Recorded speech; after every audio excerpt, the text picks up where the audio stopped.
ইরানে চলছে প্রেসিডেন্ট নির্বাচনের ভোট গ্রহণ। গত কয়েক বছরে চলমান জন অসন্তোষ ও প্রক্সি যুদ্ধে জড়িয়ে পড়া এবং পশ্চিমা নিষেধাজ্ঞার মধ্যে এসেছে এই নির্বাচন।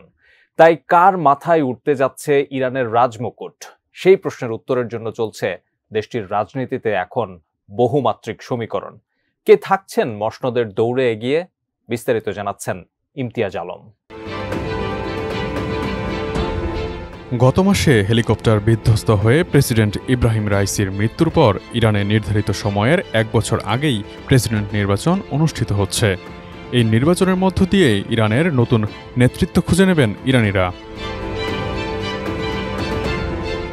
কাতার ভিত্তিক সংবাদ মাধ্যম আল জাজিরা ও ইরানের সংবাদ মাধ্যম জানিয়েছে, স্থানীয় সময় শুক্রবার সকাল ৮টায় ভোট গ্রহণ শুরু হয়েছে, যা চলবে সন্ধ্যা ৬টা পর্যন্ত।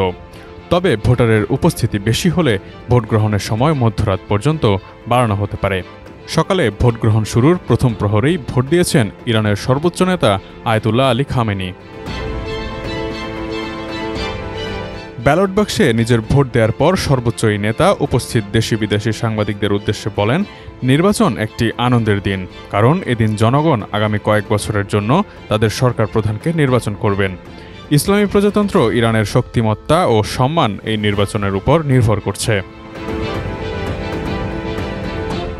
এদিকে ইরানের গার্ডিয়ান কাউন্সিলের মুখপাত্র হাদি তাহান নাজিফ বৃহস্পতিবার এক ঘোষণায় জানান, কেবলমাত্র ইরান থেকেই নয়, বরং বিশ্বের ৯৫টি দেশ থেকে এই নির্বাচনে ভোটাধিকার প্রয়োগের সুযোগ পাবেন ইরানিরা। বিশ্বমানের থার্মিক্স রড, সালাম স্টিল থার্মিক্স, দেশের একমাত্র থার্মিক্স রড। দেশের ৫৯,০০০ ভোট কেন্দ্রে ভোট দিচ্ছেন ৬,১০,০০,০০০ ভোটার।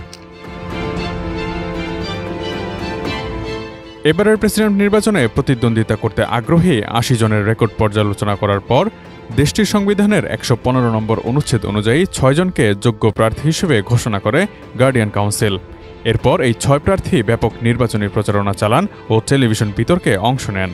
তবে শেষ সময়ে ২ প্রার্থী অন্যদের প্রতি সমর্থন জানিয়ে নির্বাচনে অংশগ্রহণ থেকে সরে আসার ঘোষণা দিয়েছেন। নির্বাচনে প্রতিদ্বন্দ্বিতা করা ৪ জন প্রার্থী হলেন মাসুদ পেজিকশিয়ান, মোস্তফা পুর মোহাম্মদী, সাইদ জালিলি এবং মোহাম্মদ বাকের কলিবফ। ভোটগ্রহণ শেষে আগামী ২ দিনের মধ্যে চূড়ান্ত ফলাফল ঘোষণা করা হতে পারে বলে আশা করা হচ্ছে। তবে কোনো প্রার্থী যদি কমপক্ষে ৫০% বেশি ভোট না পান, সেক্ষেত্রে ভোট পাওয়া শীর্ষ ২ প্রার্থীর মধ্যে আবারও রান অফ রাউন্ডের ভোট অনুষ্ঠিত হবে। এখন পর্যন্ত বিজয়ের দৌড়ে কে এগিয়ে আছেন তা নিশ্চিত করে বলা যাচ্ছে না। তবে তরুণ ভোটারদের ভোট এবার নির্বাচনের ফলাফলে বিশেষ প্রভাব রাখবে বলে মনে করছেন রাজনৈতিক বিশ্লেষকরা। বিশ্ববিদ্যালয় পড়ুয়া তরুণ ভোটারদের মধ্যে স্বতন্ত্র প্রার্থী মাসুদ পেজিকশিয়ানের প্রতি আস্থা রাখার কথাই বেশি উঠে এসেছে আল জাজিরার প্রতিবেদনে।